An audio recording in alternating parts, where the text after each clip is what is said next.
샬롬, 주님의 평안이 함께하기를 소원합니다. 오늘 말씀에 나오는 다른 세대의 출현을 나름 제가 표현해 봤습니다. 제목, 다른 세대의 출현.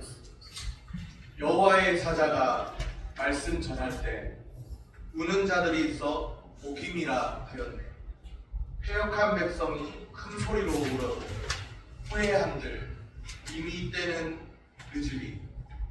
주의 목소리를 듣지 아니하였다 하시며 어찌하여 그리하였느냐 말씀하실 그때 약속의 땅에서 잔치 같아야 할 삶이 옆구리를 찌르는 가시와 올무가 되니 다른 세대에 일어나 주님을 알지 못하고 주님이 행하신 일도 알지 못하리라. 아멘 안 하셔도 되는데 이거 아멘 하실 것 같아요. 말씀만 아멘 하십니다. 여호와의 사자가 말씀합니다. 2절 3절 말씀입니다. 너희는 이 땅의 주민과 언약을 맺지 말며 그들의 제단들을 헐라하였거늘 너희가 내 목소리를 듣지 아니하였으니 어찌하여 그리하였느냐. 그러므로 내가 또 말하기를 내가 그들을 너희 앞에서 쫓아내지 아니하리니 그들이 너희 옆구리에 가시가 될 것이며 그들의 신들이 너희에게 꿀무가 되리라 하였노라. 이때는 아멘 하셔야 되죠. 여호와의 사자의 말씀. 아멘이시죠? 여호와의 사자의 말씀은 곧 여호와의 말씀입니다. 너희가 내 목소리를 듣지 아니하였으니 어찌하여 그리하였느냐. 그들을 너희 앞에서 쫓아내지 아니하리라 말씀하십니다. 여호와의 사자는 가나안 족속이 남겨둔 그 가나안 족속이 이스라엘에게 가시가 될 것이라 말씀합니다. 옆구리를 찌르는 가시 말이죠. 가나안 족속이 섬기는 신들이 이스라엘의 올무가 될 것입니다. 올무는 더 함정과 같은 것입니다. 왜 가시와 이런 올무가 주어졌을까요?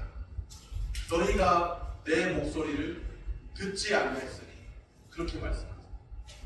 가나안 정복의 사명을 완수해야 했습니다. 가나안 족속을 여호수아와 함께 그 시대에는 정복하려고 정복전쟁을 했고 가나안 족속을 다 쫓아내야 했는데 가나안 족속을 남겨둔 것이죠. 그 땅에서 유일하신 참 하나님을 선포해야 했습니다.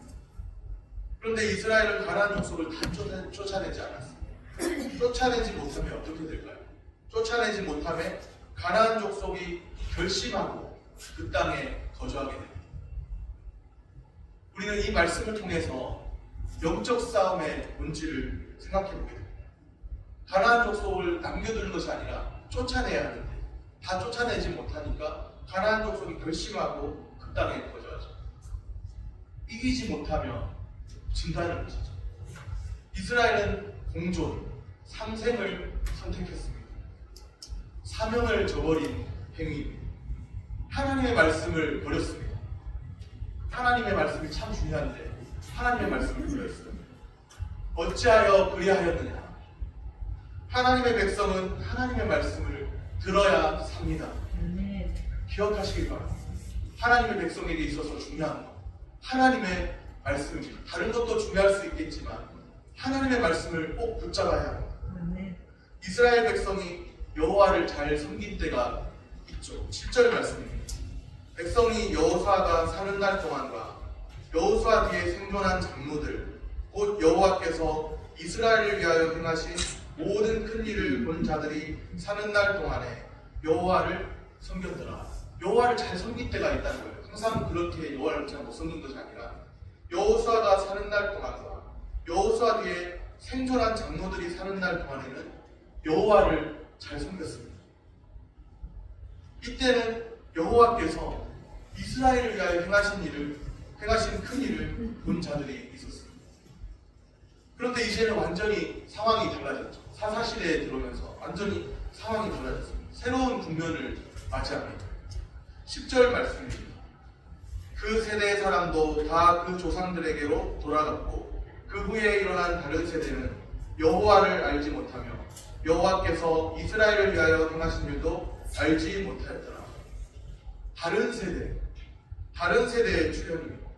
다른 세대는 여호와를 알지 못하는 다른 세대라고 말씀하죠. 다음 세대가 아닙니다. 중요한 것이 다음 세대가 아니에요. 다른 세대입니다. 다른 세대의 특징이 분명하게 나옵니다. 여호와를 알지 못하고 여호와께서 이스라엘을 위하여 행하신 일을 알지 못합니다. 다른 세대의 출현과 함께 사사시대가 도래했습니다. 우리의 다음 세대가 다른 세대가 되지 않아야 하겠습니다. 그러기 위해서 어떻게 해야 될까요? 주님의 말씀, 오직 성경으로, 주님의 말씀으로 돌아가야 합니다. 신명기 6장 4절 7절 말씀입니다. 신명기 6장 4절 7절 말씀 제가 읽어드리겠습니다. 이스라엘아 들으라. 우리 하나님 여호와는 오직 유일한 여호와이시니 너는 마음을 다하고 뜻을 다하고 힘을 다하여 내 하나님 여호와를 사랑하라. 오늘 내가 내게 명하는 이 말씀을 너는 마음에 새기고 내 자녀에게 부지런히 가르치며 집에 앉았을 때에든지 길을 갈 때에든지 누워있을 때에든지 일어날 때에든지 이 말씀을 강론할 것이며. 이스라엘은 주님의 말씀을 들어야 합니다. 우리 하나님 여호와는 유일하신 참 하나님이십니다. 유일하신 여호와를 알아야 합니다. 마음을 다하고 뜻을 다하고 힘을 다하여 여호와 하나님을 사랑하라고 말씀하십니다. 이 말씀을 마음에 새기라고 말씀하십니다. 너의 자녀에게 부지런히 가르치라고 말씀하시죠. 이 말씀을 강론하라고 말씀하십니다. 우리가 먼저 주님을 알아야 합니다. 주님이 행하신 일을 또 알아야 합니다. 우리의 다음 세대도 주님을 알아야 하고 주님이 행하신 일을 알아야 합니다. 주님을 알고 주님이 행하신 일을 아는 것이 참으로 중요합니다. 우리와 우리 가정은 오직 주님만 섬기는 가정 되기를 소원합니다. 가나안 족속을 쫓아내지 못하였더니 그들이 결심하고 거주하였죠. 급기야 다른 세대까지 일어나게 되었습니다.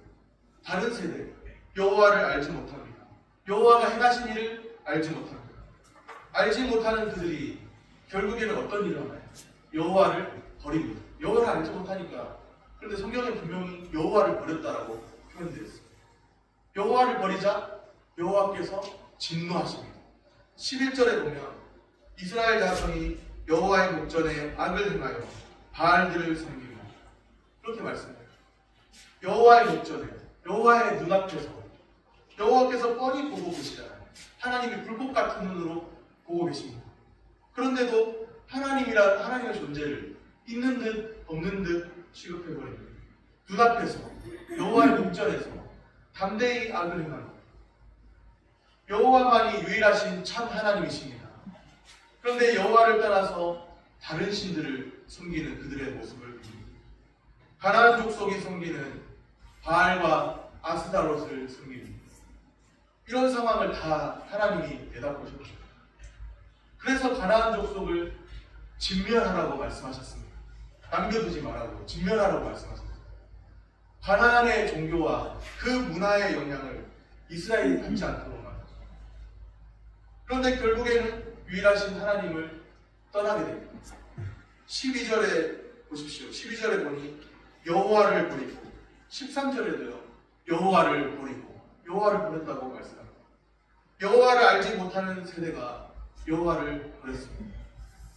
여호와 신앙, 여호와 하나님, 그 유일하신 참 하나님을 인정하는 신앙입니다. 하나님 중심의 신앙입니다. 여호와 신앙, 하나님 중심의 신앙을 버렸습니다. 우리는 깊이 생각해 보아야 합니다. 당시 이스라엘이 여호와를 아예 버리고 가나안 신들만 섬겼을까요? 질문입니다.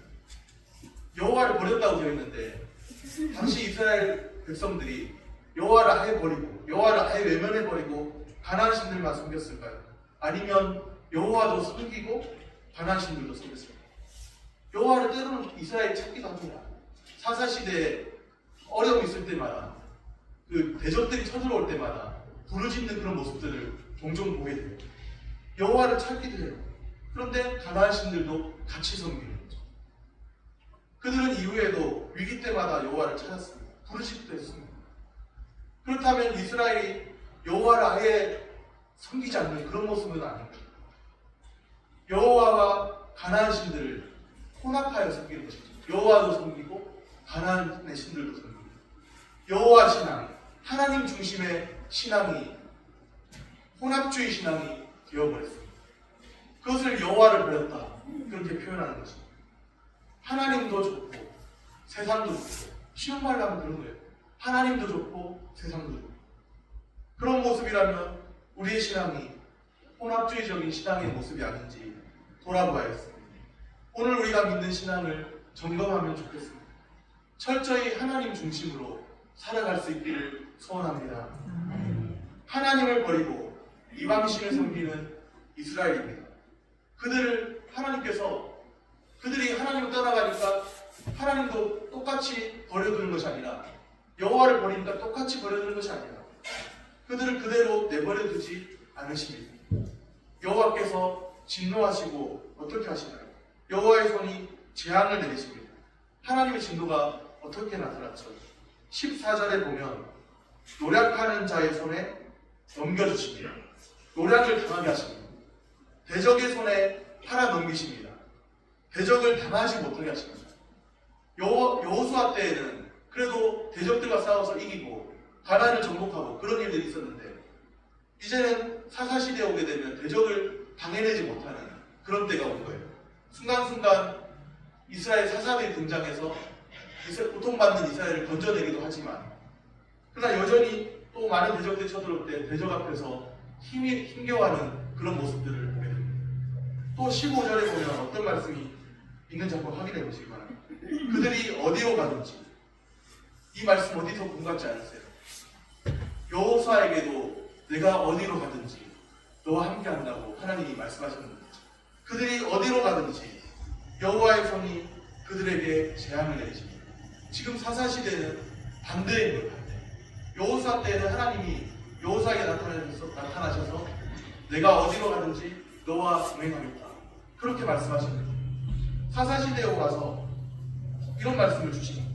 그들이 어디로 가든지 여호와의 손이 그들에게 재앙을 내리십니다. 완전히 뒤바뀌어버린 역전된 상황이 된 것이죠. 장소와 상관없이 그들의 악행에 대해서 또 15절에 보면 괴로움을 더하셨습니다. 하나님을 완전히 떠날 수도 없어요. 하나님을 떠나 살면, 하나님 완전히 떠날 수도 없고, 떠날 수도 없지만 떠나 살면 괴로운 인생일 뿐이죠. 이렇게도 저렇게도 할 수 없는 거예요. 믿는 자는 그렇습니다. 내가 순간적으로 힘들다고 하나님 말씀을 잠시 잠깐 잊어버리려고 하지만 다음 순간이 되면 하나님 말씀이 또 생각나.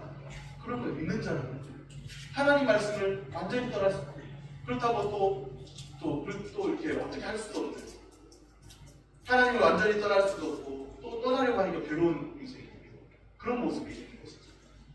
배교에 대해서 하나님께서 징계하십니다. 하나님 중심의 신앙을 버리면 하나님이 징계하십니다. 아끼지 않아서 징계하시는 것이 아니에요. 자기 백성들이라, 하나님의 백성들이라 아끼지 않아서 그냥 징계하시는 것이 아니에요. 완전히 세상 사람들을 심판한 것과 똑같은 그런 모습이 아닙니다. 돌아오라는 사인으로 징계하십니다. 하나님의 징계, 돌아오라는 사인, 징계하시는 하나님을 보아야 기억하시길 바랍니다. 우리는 하나님을 떠나 살 수 없는 존재입니다. 하나님을 떠나 살 수 없습니다. 우리는 늘 주님과 함께, 내가 어디로 가든지 나 여호와가 너와 함께 하느니라 하시는 그 말씀처럼 늘 주님과 함께하는 그런 사람으로 살아가시기를 소원합니다. 말씀을 정리합니다. 하나님의 백성은 하나님 말씀을 들어야 하십니다. 다음 세대가 다른 세대가 되지 않아야 하겠습니다. 철저히 하나님 중심의 신앙으로 살아야 합니다. 하나님 중심, 하나님 말씀 중심으로 사는 은혜가 우리에게 있게 되기를 소원합니다.